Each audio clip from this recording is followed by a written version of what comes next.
So phonological awareness is going to include word awareness, right? Also rhyming, that words rhyme, okay? So like cat in the hat. And understanding like the onset and rhyme, right? You can recognize that certain words start with the same letter, okay, or maybe end with the same sounds. So, and phonemic awareness is, of course, one aspect of phonological awareness, okay? And that means that you're aware of the smallest units of sound in a word.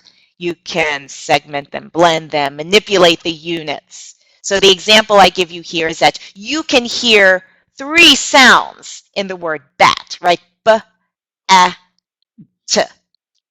Okay, so you can recognize there's these 3 sounds and they make up the word bat. So you can obviously see how this is the first sort of set of building blocks to be able to read, because you are understanding the sounds of the language. And in this case, the sounds of English. Alrighty, so here are some examples, of course, that are really great. Okay. I see, it's very interesting. I see somebody's, Hui Tran says that phonological awareness is a key skill that is under-practiced in Japan.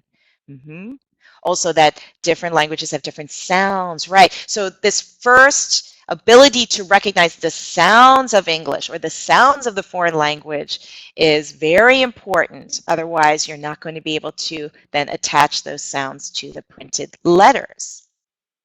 Okay, so of course, that's why, books like Dr. Seuss have been so popular in terms of building early literacy, is because when they're read to kids, they start to hear the rhythm of the language, and also there's lots of rhymes, right?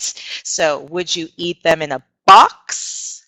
Would you eat them with a fox? Okay, so there's many opportunities for teachers to be able to point out the sounds, right? But in a natural and fun way with a fun book.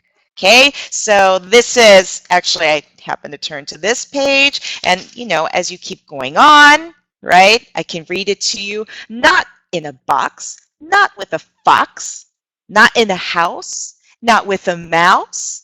I would not eat them here or there. I would not eat them anywhere. I would not eat green eggs and ham. I do not like them, Sam I am.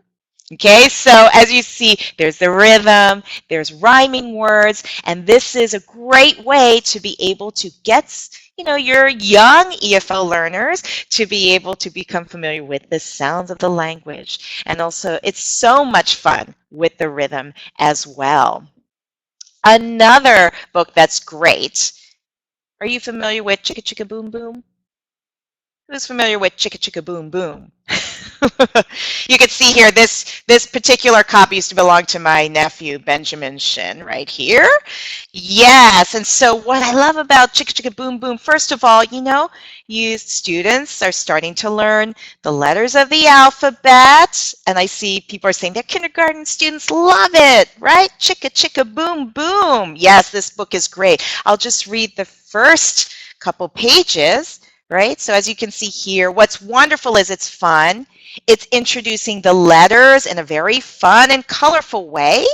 And also there's like a repeated verse, so it makes it kind of like a song or a chant, right? So it starts like this. You see A, B, and C, right?